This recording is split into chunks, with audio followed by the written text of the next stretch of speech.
जैसा कि आप सभी जानते हैं, इस वीडियो में हम लोग पढ़ने वाले हैं प्रश्नावली 2.4 का क्वेश्चन नंबर 2। तो देखो क्वेश्चन नंबर 2 में हमें दिया हुआ है गुणनखंड प्रमेय लागू करके बताइए कि निम्नलिखित स्थितियों में प्रत्येक स्थिति में gx, ये जो हमारा gx है वो px का गुणनखंड है या नहीं। तो सबसे पहले आप देखो थोड़ा सा है ना, हम लोग बेसिक समझ लेते हैं गुणनखंड प्रमेय। देखो आप लोग जानते हो, अगर कोई नंबर सपोज है ना, कोई नंबर 15 है, कितना है 15, तो 15 का क्या क्या गुणनखंड होगा, क्या क्या फैक्टर होगा। तो आप जानते हो 1 का टेबल में 15 आ जाएगा, 3 का टेबल में 15 आ जाएगा, 5 का टेबल में 15 आ जाएगा और 15 का टेबल में 15 आ जाएगा। तो ये सभी जो नंबर्स है ना, वो सभी क्या है, 15 के गुणनखंड है, 15 के फैक्टर्स है, गुणनखंड है। और आप लोग जानते हो, जब किसी भी नंबर को उसके गुणनखंड से भाग दिया जाए तो शेषफल हमेशा शून्य आता है। फॉर एग्जाम्पल देखो, अगर मैं 1 से 15 को डिवाइड करूंगा तो ये देखिए, ये 1 बार में कितना आएगा, 1 आएगा, है ना। यहाँ पे क्या बचेगा, 0। यहाँ से 5 उतारेंगे, 1 का टेबल में 5 कितने बार में आएगा, 5 बार में। शेषफल क्या बचा, कुछ नहीं बचा, 0 बचा। उसी तरह से अगर आप इस 15 को किससे डिवाइड करोगे, 3 से डिवाइड करोगे। कहने का मतलब है किसी भी नंबर को उसके गुणनखंड से भाग देने पर शेषफल हमेशा कितना आता है, शेषफल हमेशा शून्य आता है। ठीक है, तो हमें क्या बताना है, हमें बताना है कि ये जो gx है, gx क्या दिया हुआ है, x+1 बहुपद का गुणनखंड है या नहीं है। तो देखो क्या करेंगे हम लोग, है ना, शेषफल आप जानते हो, है ना, अगर गुणनखंड होगा तो शेषफल क्या आएगा, शून्य आएगा। ठीक है, तो हम लोग लिखेंगे gx बराबर x+1 बराबर शून्य रखने पर, बराबर शून्य यानी 0 रखने पर। तो देखो इससे क्या होगा ना, इससे x का वैल्यू निकल के आ जाएगा। x का वैल्यू क्या हो जाएगा, -1 हो जाएगा। ये जो +1 है बराबर के उधर जाने के बाद क्या हो जाएगा, -1 हो जाएगा। अब देखो यहां से क्या उतारोगे, px का मान उतारोगे। px का मान कितना है, px का मान है 2x³ plus x² minus 2x-1, यही है ना। देखो उतर गया।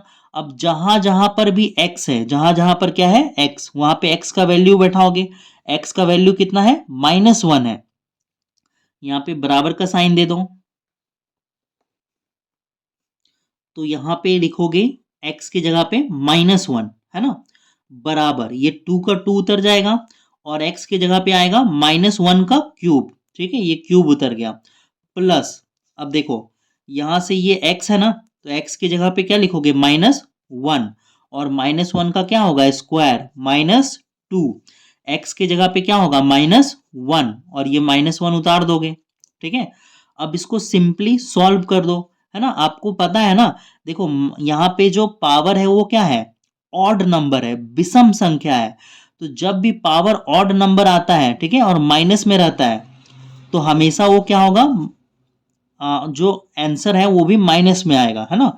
फॉर एग्जाम्पल आप देखो, यहां पर अगर -1 का पावर कितना है, 3, तो इसको -1 को हम लोग 3 टाइम्स लिखेंगे। तो क्या होगा, 1 1 जा 1, 1 1 जा 1, गुना करने पर तो 1 ही आया, लेकिन माइनस माइनस प्लस और प्लस माइनस क्या हो गया, माइनस, -1 आया। तो यही मैं बोल रहा था कि जब पावर विषम संख्या हो, है ना, ऑड नंबर हो, तो हमेशा ये क्या आएगा, माइनस में आएगा। यही अगर पावर 2 कर दो, पावर कितना कर दो, 2, है ना, सम संख्या कर दो, क्या कर दो, सम संख्या, इवन नंबर, तो आंसर क्या आएगा, 1 आएगा, प्लस में आएगा। क्योंकि 1 1 जा तो 1 होगा, लेकिन माइनस माइनस क्या हो जाता है, प्लस आ जाता है। ठीक है, तो आगे बढ़ते हैं हम लोग। देखो देखो है ना, यहाँ पे -1 का क्यूब करोगे तो क्या आएगा, -1 आएगा, और -1 को 2 से गुना करोगे तो क्या होगा, -2। ठीक है, और यहाँ पर -1 का स्क्वायर करोगे तो क्या आएगा, 1 आएगा। ठीक है, और यहाँ पर देखो ये माइनस क्या हो जाएगा, प्लस हो जाएगा, 2 1 जा 2 और यहाँ से -1। तो देखो तो क्या होगा, ये -2 + 2 कट जाएगा, -2 + 2 कट गया, +1 -1 कट गया, तो क्या बचा, 0 बचा। शेषफल क्या आया हमारा, 0 आया।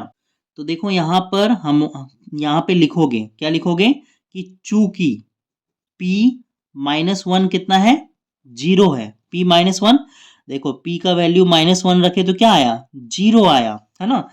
देखो ये -1 किसका वैल्यू है, -1 वैल्यू है x बराबर -1 है, x बराबर -1। देखो x बराबर -1, क्या लिखोगे, x बराबर -1 बहुपद का शून्यक है, बहुपद का शून्यक है। तो आप बोलोगे सर बहुपद क्या है, तो यही बहुपद है, ये जो है ना इसको हम लोग क्या बोलते हैं, बहुपद बोलते हैं। जब चर और अचर को हम लोग मिला देते हैं तो क्या बन जाता है, बहुपद बन जाता है, ठीक है। तो जब इसमें हम लोग x बराबर -1 रखे, ठीक है, तो x बराबर -1 रखने पर क्या आया हमारा, शेषफल शून्य आ गया। तो वही मैंने लिखा है x बराबर -1 बहुपद का शून्यक है। तो देखो जब x बराबर -1 बहुपद का शून्यक है तो क्या होगा कि x + 1 बहुपद का गुणनखंड होगा, x + 1 बहुपद का गुणनखंड होगा, गुणनखंड होगा। और यही हमारा फाइनल लाइन है, ठीक है। क्वेश्चन में भी तो हमसे यही पूछ रहा था ना, हमसे क्वेश्चन में क्या पूछा था कि x + 1 दिए गए बहुपद का गुणनखंड है या नहीं। तो आप लोग क्या लिखोगे कि x + 1 बहुपद का गुणनखंड है। क्यों गुणनखंड है, क्योंकि शेषफल क्या आया, शून्य आया, ठीक है। देखो एक बात और मैं आपको बताना चाहूंगा कि कभी भी, है ना, देखो यदि यदि x बराबर -2, है ना, बहुपद का, किसका, बहुपद का शून्यक हो, ठीक है, तो ये -2 जब बराबर के अंदर आएगा तो x + 2 जो है ना बहुपद का गुणनखंड बन जाएगा। क्या बन जाएगा, गुणनखंड, है ना। जैसा कि आपने अभी क्वेश्चन में देखा, यदि अगर x बराबर 3 हो, क्या हो, x बराबर 3, और x बराबर 3 बहुपद का क्या हो, शून्यक हो, क्या हो, शून्यक हो, तो ये x -3 बहुपद का गुणनखंड बन जाएगा, ठीक है। तो ये हमारा 1 नंबर जो है बन के तैयार हो गया, इसको आप लोग उतार लीजिए। अब हम लोग क्वेश्चन नंबर 2 को सॉल्व करते हैं।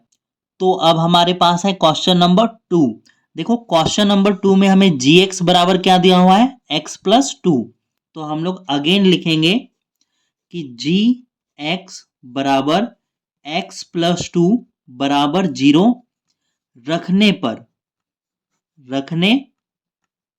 पर, तो देखो x का वैल्यू क्या निकल के आएगा, ये जो +2 है बराबर के उधर जाएगा तो -2 हो जाएगा, ठीक है। अब यहां से हम लोग px, है ना, बहुपद उतारेंगे, हमें क्या दिया हुआ है, px बराबर x³ + 3x² + 3x + 1, ठीक है। अब देखो x का वैल्यू -2 है तो हर जगह हमें x का वैल्यू क्या रखना होगा, -2 रखना होगा। तो देखो यहाँ पे -2 लिखोगे और यहाँ पर ये -2 का क्या होगा, क्यूब, प्लस यहाँ पे ये -2 का स्क्वायर, प्लस यहाँ पर ये -2 + 1। इसको सॉल्व करोगे तो क्या आएगा, देखो 2 का पावर 3, है ना। मैं यहाँ पर रफ कर सकता हूँ थोड़ा सा, ठीक है, इधर रफ कर रहे हैं। देखो -2 का पावर कितना था, 3, तो -2 को कितने बार लिखोगे, 3 बार लिखोगे। तो 2 × 2 = 4, 4 × 2 = 8, है ना। माइनस माइनस प्लस, और प्लस माइनस क्या होगा, माइनस, तो ये आया आपका -8, ठीक है।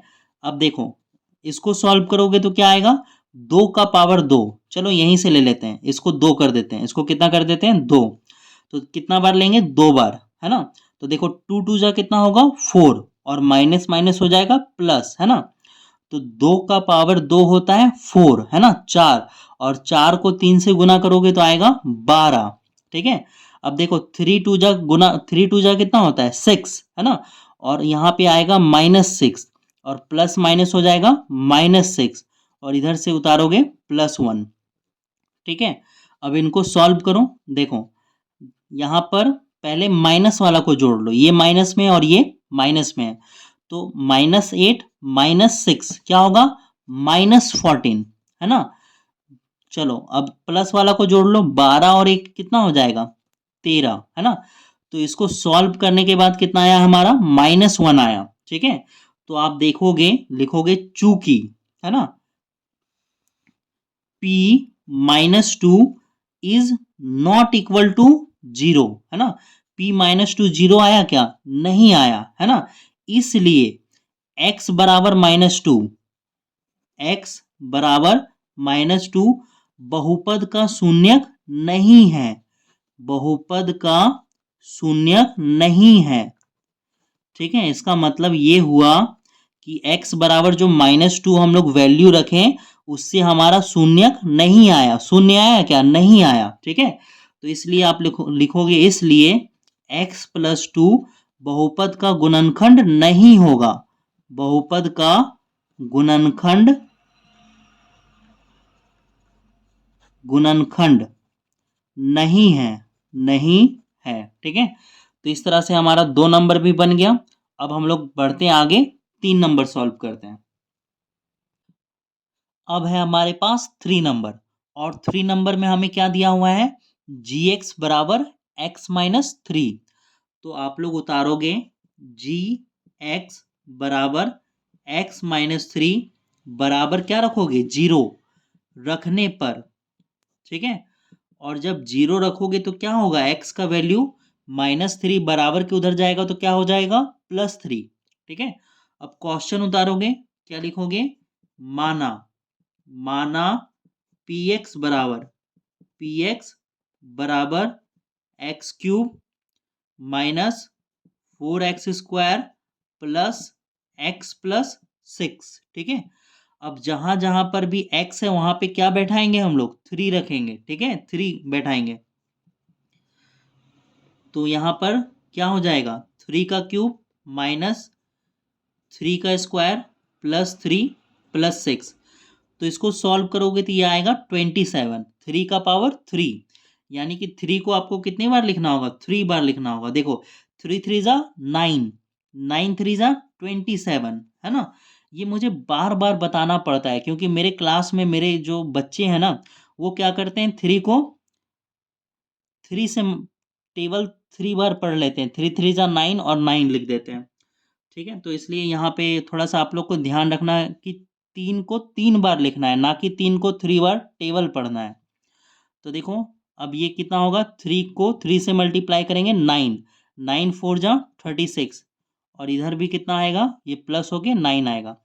तो प्लस वाला जोड़ लो पहले, 27 + 9 कितना होता है, 36, और 36 में कितना घटाना है, 36, तो ये आ गया आपका 0 बराबर 0। तो आप देख रहे हो शेषफल क्या आ गया, शून्य आ गया। तो आप लोग लिखोगे चूंकि P3 = 0, इसलिए x बराबर 3 बहुपद का शून्यक है, बहुपद का शून्यक है, शून्यक है, ठीक है। तो देखो अब क्या होगा, इसको अंदर लाओगे, x - 3 बहुपद का गुणनखंड है, गुणनखंड है। तो इस तरह से हमारा 3 नंबर भी बन के कंप्लीट हो गया। और अब हम लोग चलते हैं एक्सरसाइज 2.4 का क्वेश्चन नंबर 3 में, और क्वेश्चन नंबर 3 आएगा अगले वीडियो में।